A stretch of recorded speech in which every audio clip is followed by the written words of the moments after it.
안녕하세요. 삼성서울병원 건강의학본부 가정의학과 박형준 교수입니다. 건강 구독자 여러분 중에 건강검진에서 위내시경 검사를 받았더니 역류성 식도염이 있다고 들었던 분 있으실 텐데요. 이번 시간에는 한 번쯤 들어보셨을 위식도 역류 질환에 대해 알아보도록 하겠습니다. 위식도 역류 질환은 위산이나 위산이 섞인 음식물들이 식도로 역류하여 증상을 일으키는 질환입니다. 위산은 산도가 pH 1에서 3 정도 되는 강산으로 우리가 고기나 곱창 혹은 막창을 먹다가 잘 씹지 않고 삼키더라도 그 모양 그대로 대변으로 나오지 않고 다 소화되어 형체를 알아볼 수 없을 정도로 강력합니다. 그럼 어떻게 우리의 내장은 이렇게 강력한 위산에 소화되지 않고 버틸 수 있을까요? 그것은 위보호막이 튼튼하기 때문입니다. 따라서 강산인 위산이 나오더라도 우리의 위는 소화되지 않고 위 속에 들어온 음식물들만 소화가 되는 것이지요. 하지만 식도는 위처럼 보호막이 튼튼하지 못합니다. 따라서 위산이나 위산이 섞인 음식물이 역류하여 올라오게 되면 TV 광고에서처럼 가슴 부위가 쓰리거나 타는 느낌을 느끼게 되는 것입니다. 그리고 이러한 위식도 역류가 반복되다 보면 식도에 부식이 생기면서 염증이 생겨 역류성 식도염이 생기게 됩니다. 위식도 역류 질환의 대표적인 증상은 가슴 쓰림과 신물이 올라오는 산역류 증상입니다. 그런데 신기하게도 사람들마다 불편감이나 통증을 다르게 느낄 수 있습니다.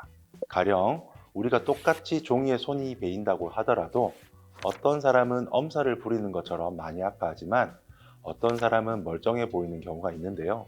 사람마다 동일한 손상에도 통증을 느끼는 정도가 달라서 실제로는 많이 아프거나 별로 통증이 없을 수도 있습니다.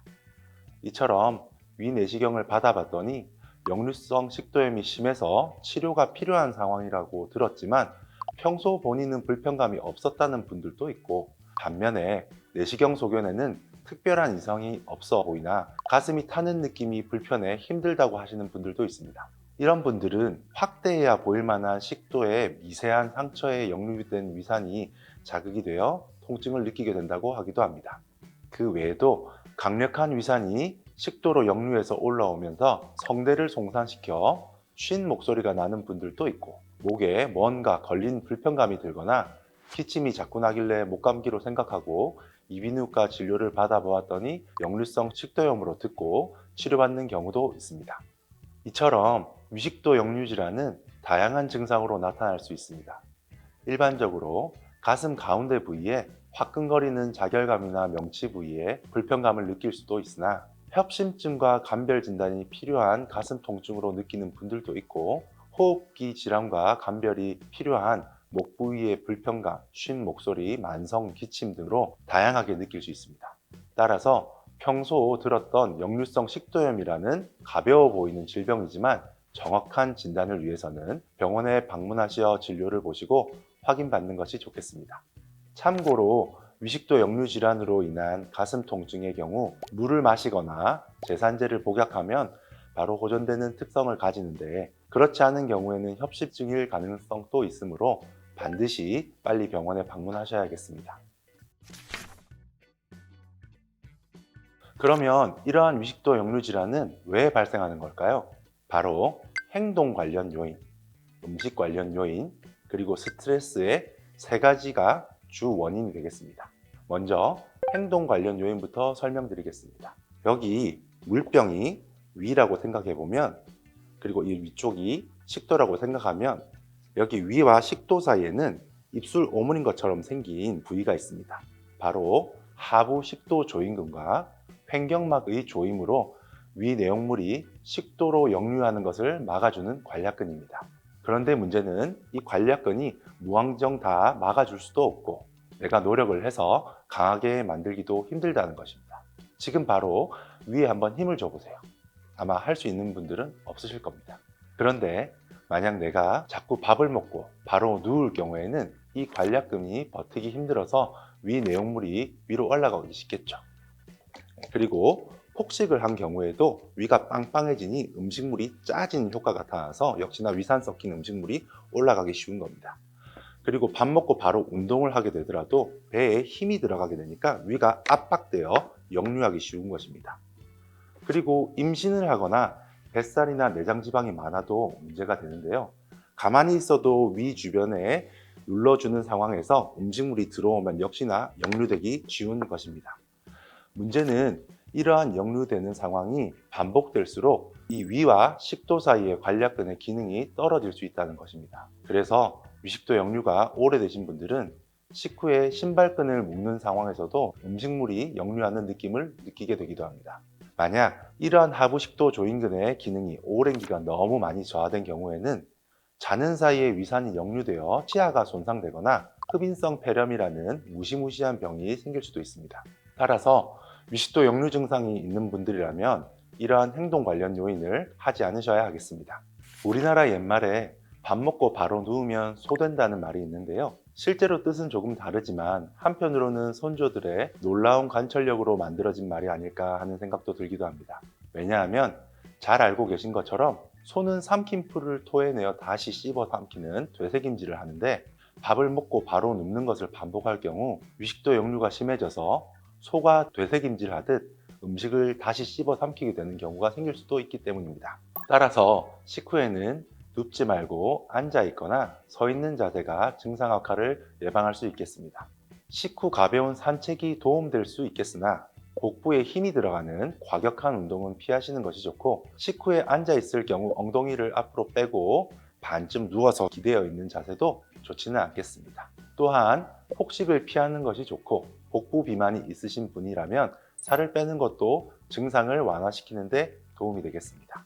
그리고 미국 소화기학회 가이드라인에서는 식후에 3시간 이내에 취침하는 것을 피하도록 권고하고 있으므로 야식이나 너무 늦은 저녁을 먹지 않는 것이 좋겠습니다. 특히 식도 열공 탈장과 같이 위장의 일부가 식도 내강으로 쉽게 올라가는 질환을 가지신 분들이라면 이러한 생활 수칙을 더 잘 지키시는 것이 중요합니다. 설명을 들으시며 하나하나 숙지하시기보다는 아까 물병으로 비유하여 설명드리신 대로 생활 속에 떠올려 보시고 위식도 역류를 일으킬 수 있는 행동 관련 물리적 요인을 조절해 보시면 도움되실 것입니다. 두 번째로는 음식 관련 요인입니다.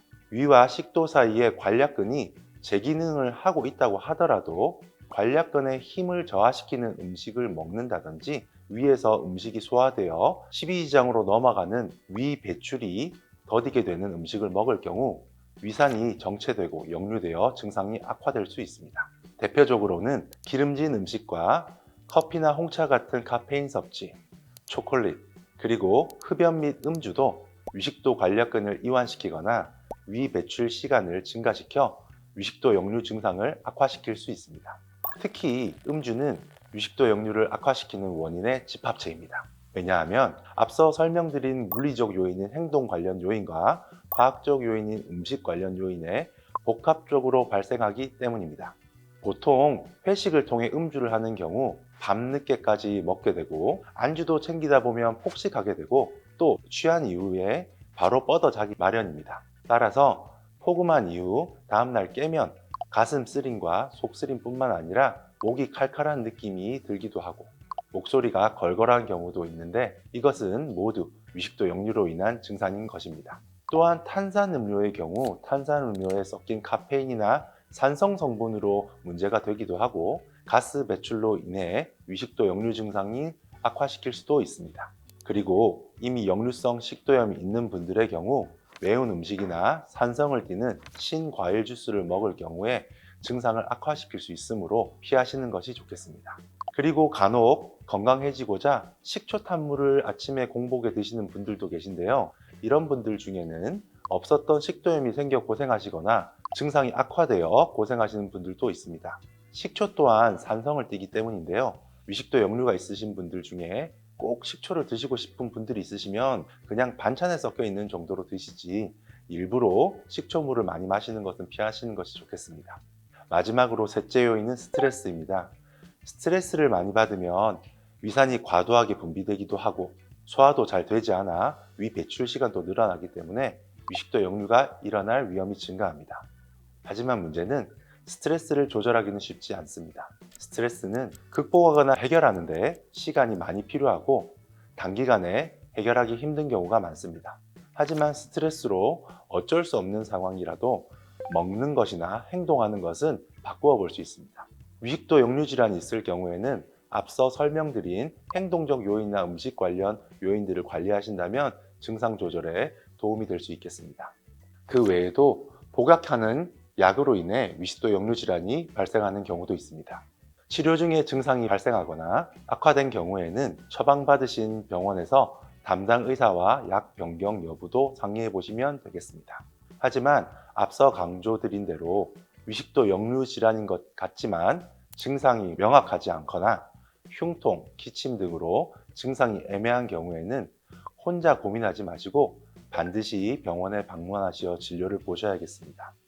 전문의와 상담하시고 필요한 경우에는 검사를 받아보신 후 다른 질환은 아닌지 혹은 다른 질환이 동반된 것은 아니었는지 확인을 받으시는 것이 중요합니다. 그리고 위식도 역류로 확인되었더라도 증상이 심할 경우에는 원인 교정만 시도하지 마시고 반드시 진료 후 복약을 통해 관리하시는 것이 좋습니다. 증상이 심한 경우에는 여러 가지 원인인자 조절만으로는 고전되기 힘들 수 있기 때문입니다. 또한 식도열광 탈장과 같이 기질적으로 문제가 있거나 위식도 운동장애와 같은 기능성 문제가 있는 경우, 그리고 당장 해결하기 힘든 스트레스가 많으신 분들의 경우에는 증상이 있을 때마다 효과 있는 여러 가지 약을 시도해 보는 것 말고는 특별한 방법이 없을 수도 있습니다. 하지만 이러한 경우라도 혹시나 위식도 역류에 안 좋은 행동을 하고 있는지 한 번 더 체크해 보는 것도 도움이 될 수 있습니다. 왜냐하면 생활에 녹아 있는 경우 나도 모르게 위식도 역류가 악화되는 행동을 추가로 더 해서 증상을 악화시키는 경우도 있기 때문입니다.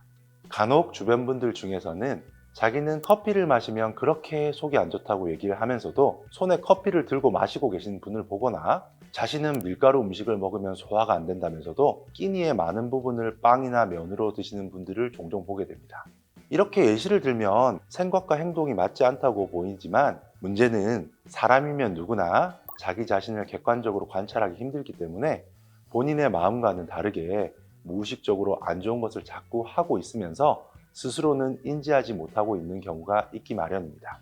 특히 만성적으로 역류성 식도염으로 고생하시며 반복적으로 약을 드시는 분들 중에 나는 식후에 바로 눕거나 문제 있는 음식을 먹지도 않는데 왜 그런지 모르겠다고 답답해 하시는 분들이 있다면 혹시 내가 문제로 생각하고 있는 행동 외에 놓치고 있는 잘못된 습관이 없는지 한 번쯤 재확인해 보시는 것이 도움이 될 수 있습니다.